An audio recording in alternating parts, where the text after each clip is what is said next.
Hello and welcome to Start the Beat with Sykes. My name is Sykes and this is my podcast. Before we get started, I just wanted to take a quick moment to thank everyone who checked out the last episode. If you're one of those people, I hope you enjoyed the conversation and thanks so much for coming back.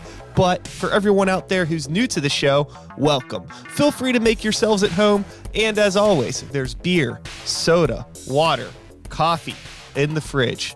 Cheers to everyone out there on the internet. Yeah, I think it makes sense given the amount of unnecessary bullshit that was thrown your way over the past few years that like you would just morph into this ball of positive light. But I mean, it could have gone the other way. It could have been really, really bad. Yeah, like I mean, not to, diminish from the positive light, but, everyone has those moments of weakness and like I've had plenty of them. And unfortunately, I've put myself out there as a small business owner and as a person to express that. And, one of the biggest things is like you can't be afraid to kind of be vulnerable anymore, like especially if you're going to put yourself out there so much. Just kind of let it ride, take a step back, focus on yourself, don't worry about like what other people are thinking, and really just sit down and be like, what do I have to do to just get out of this funk. And like I hit a wall right when we were building out that second location. I never been in such a position where I was like, I'm giving up. Like that was the moment where I was like, I'm going to throw all of this away. I don't want to do this anymore. And I need to work on myself because this business has drained me of every little piece of my body. And I took the time, and I am very fortunate, up to that point until now is like, I've made a business and a family for people to come to. And I have this beautiful staff that have stood by me through the thickest of shit. And, and they still continue to ride through it, and they let me heal myself and they let me recharge and take the time to really figure out what I needed to do and where Blackforge needed to go. And I did that, and I opened up a second shop. And then shortly after that, COVID happened. And I was like, what do we do now? Like I just got out of this shit and opened up this second location that took way longer than it was supposed to. And so many terrible things happened. But, I just remember the day like COVID happened and we're all sitting in the office and we're like, what do we do? And everyone's like, should we shut down? I was like, we can't. If we shut down, we're done. Yeah. I don't care if $2 comes through that door and I have to work every single day and do all these things. Like we need to get through this. And my staff, like there were a couple that left and now they're doing awesome things with their lives and pursuing their other dreams and hobbies, which is really great. But I still have this amazing original staff that, we made decisions together. I didn't just say we're staying open. We all decided together what was the safest, what was, the best option for us. And I think that's another really nice thing to do for your employees is to let them be a part of decisions, especially when it affects them like that. They don't know if they're working, they don't know what's going on, how are they getting paid? And I didn't have those answers. No one did. Like no one knew what was going on. So I just took everything day by day and just included those employees to make decisions with me so we can survive. Sure. And during that time, I didn't know what we were going to do because that second location, like I bought that building, like I have so much debt to that building.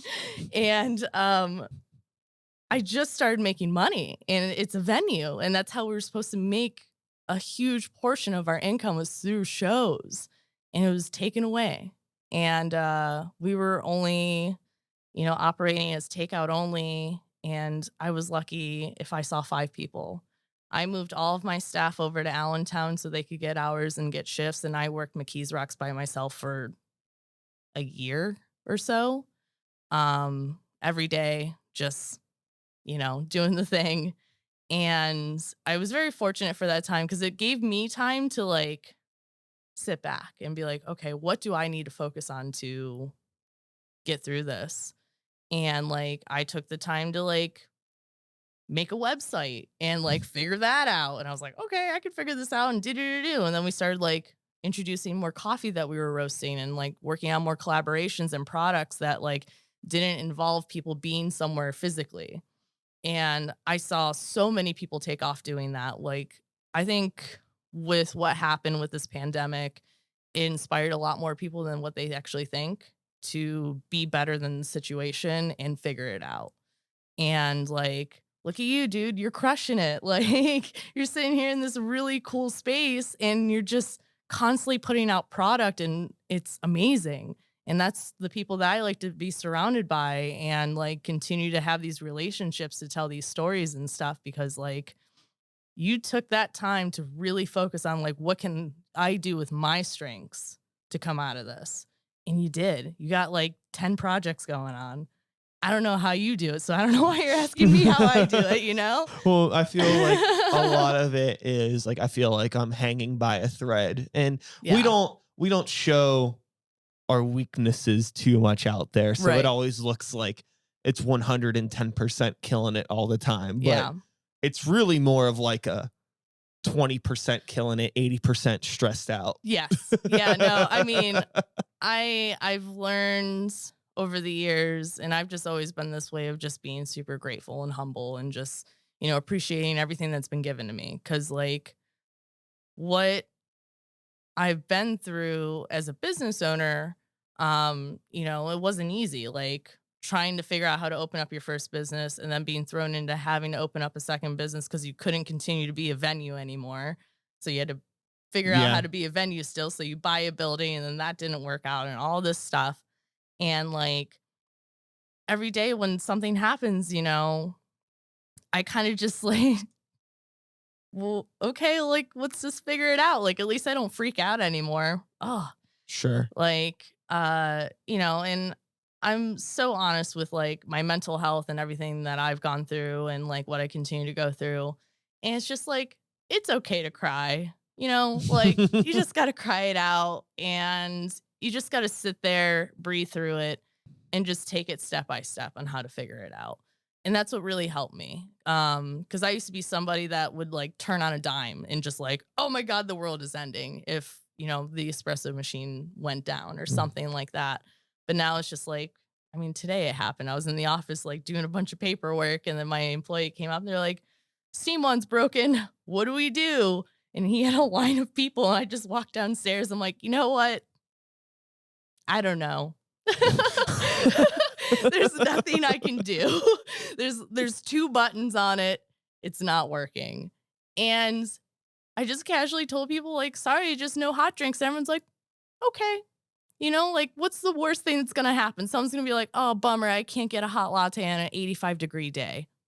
Why do you what? Sure. But like those are the things that, happen. And before it was a lot harder to deal with it.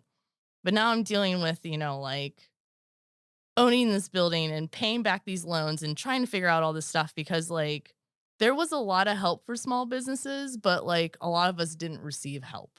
Um, like I was able to get a PPP loan, which it's forgivable if you spend it all on payroll.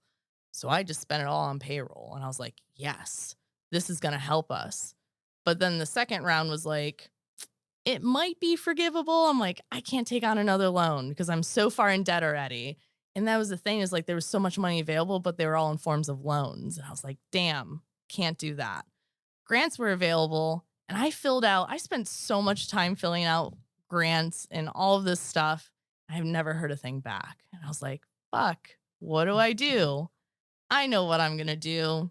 I'm going to buy a van and travel the country and help keep my business alive, keep my employees employed, and help other venues Yeah. because I know what they're going through right now. And that's what I did because, like, everyone in Pittsburgh that I worked for, and if you don't know me, like, I'm a former lighting designer for music venues from all over Pittsburgh. And, like that venue life is what made me who I am and like what inspired me to include that in my coffee shop. And it was everything that I've learned through the knowledge of other people and their experiences, like I was able to mold that and create my own thing. And, you know, it's continued to grow into this larger thing where all these other people are now getting involved and like have these ideas and want to incorporate into the business. And those are the people that I employ. Like when people come to Blackforge, it's because they want to be a part of something. It's not just a job. And that's why I'm very, very lucky for like having the employees I do. Like I don't really have a turnaround. I really haven't lost any, and I'm very fortunate. I'm very happy that, I was able to do this van project with their support and like help keep our business alive so they had somewhere to go to still. Like that's the most important part to me for like owning a business is like my employees and that they're happy and they're feeling safe and okay. And like, yeah, I care about myself too and like how I'm going to get paid and like how I'm going to eat and stuff, but like at the end of the day, they're like my kids and they really matter to me. So that's why I went out and did this. It wasn't like, oh, well, I'm just going to go do this just because. It was like, no, I had a mission and I can sit here and say that I successfully fulfilled my mission. Like I bought a trailer and stuff. That didn't work out because I couldn't travel across the country with it. Too much money. Like it just didn't make sense. So I just did coffee pop-ups where I like brought all of my coffee equipment and brewed hot and iced coffee and like teas and stuff like that and do these pop-ups at these venues or small businesses and the Oddities and Curiosities Expo, which I'm still doing right now. But like in between that with the SOS missions, like when I ran the numbers about a month ago, because shows are coming back, so I'm like, okay, I can take a step back from this, focus on the 2 locations at home, but still do my conventions and other pop-ups that I have planned for the year.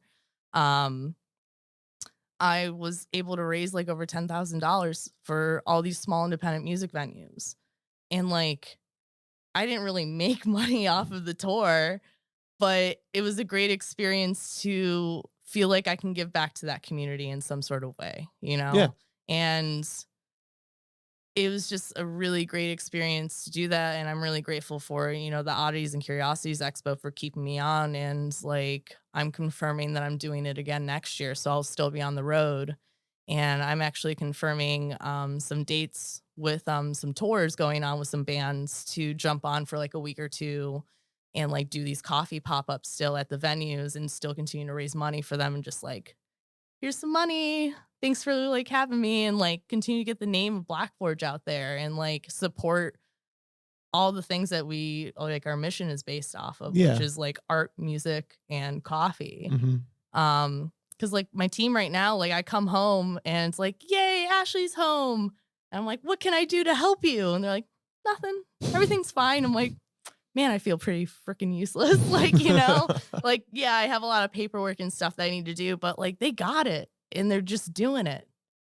And that's why I feel good about being able to just push forward and like focus on getting our name out there more and like working on these coffee collaborations